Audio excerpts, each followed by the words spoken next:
Olá e bem-vindos a mais uma análise aprofundada.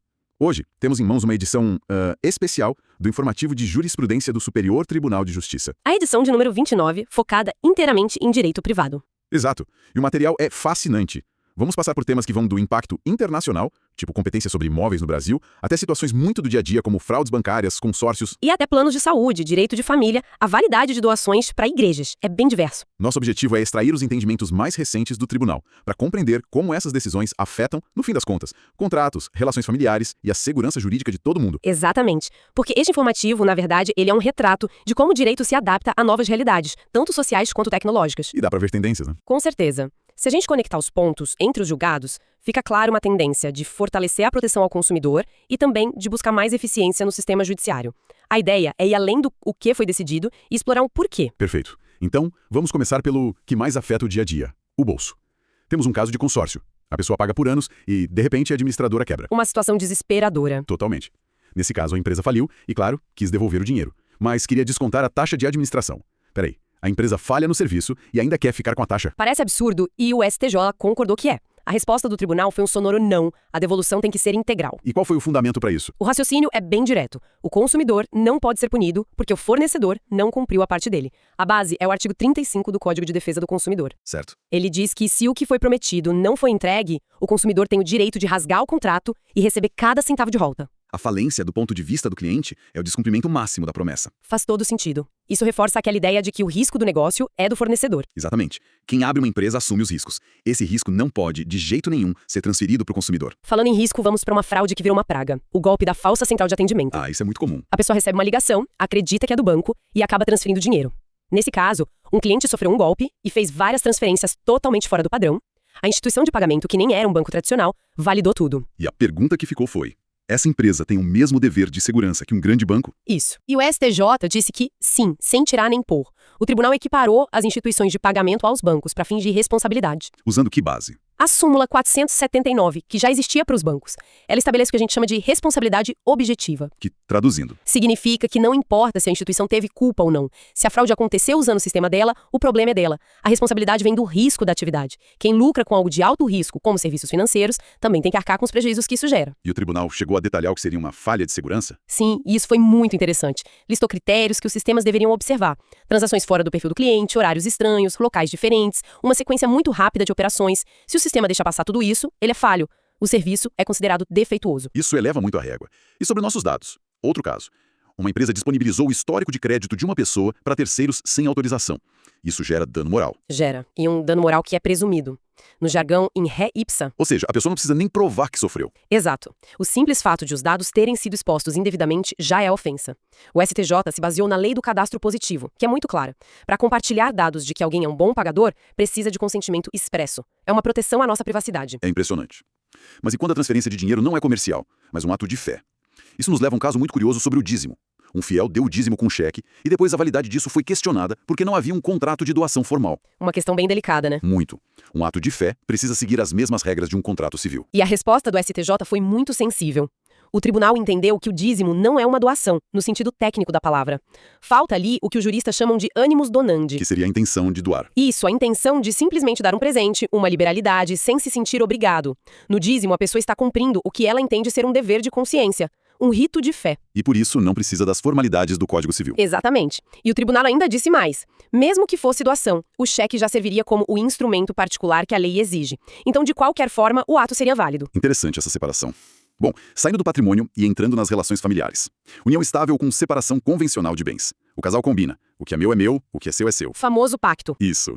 Se eles constroem patrimônio juntos durante a vida, mas cada coisa no nome de um, na hora de separar, esse pacto é absoluto. Essa é uma dúvida muito comum. E o STJ trouxe uma clareza importante aqui. A regra é que o pacto vale. O que está no nome de cada um, fica com cada um, ponto. Mas... Sempre tem um mas. Sempre. Mas essa regra não é um dogma. É o que chamamos de presunção relativa. Que pode ser derrubada com provas. Exatamente. Se uma das partes conseguir provar que contribuiu com esforço e dinheiro para comprar um bem que está no nome da outra, ela pode ter direito a uma parte dele.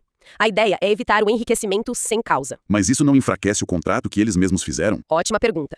O STJ faz uma distinção crucial aqui. Essa necessidade de provar o esforço vale para a separação convencional, a que o casal escolhe.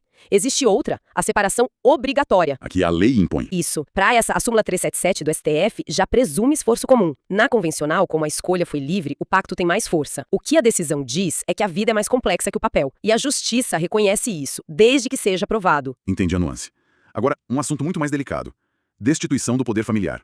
Em um caso, uma criança foi colocada no Sistema Nacional de Adoção antes mesmo da decisão se tornar definitiva. E a família paterna, os avós, nem foi ouvida no processo? Exato. Isso está certo? De forma alguma. O STJ apontou irregularidades gravíssimas. Primeiro, a prioridade absoluta é manter a criança com a família natural, ou, se não der, com a família extensa, que são os avós, tios. A adoção é o último recurso. O último, colocar a criança na fila de adoção antes de esgotar todas as chances com a família de origem e antes de uma decisão final, é uma violação desse princípio. E a questão da competência, onde o processo deve correr. Sempre no foro do domicílio de quem tem a guarda da criança.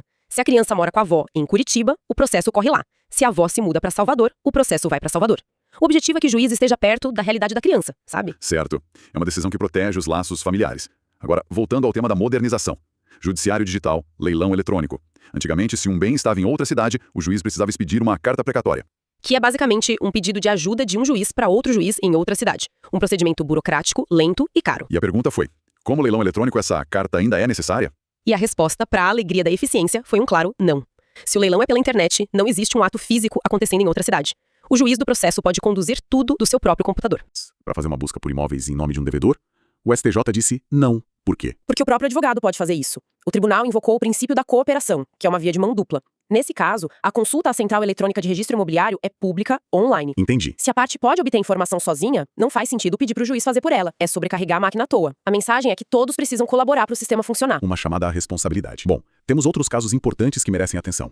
Primeiro, sobre competência. Imóveis no Brasil, discutidos num processo lá fora. A justiça brasileira sempre dá a palavra final. Quase sempre. O STJ definiu que a nossa justiça tem competência exclusiva se o imóvel aqui for o objeto central da briga.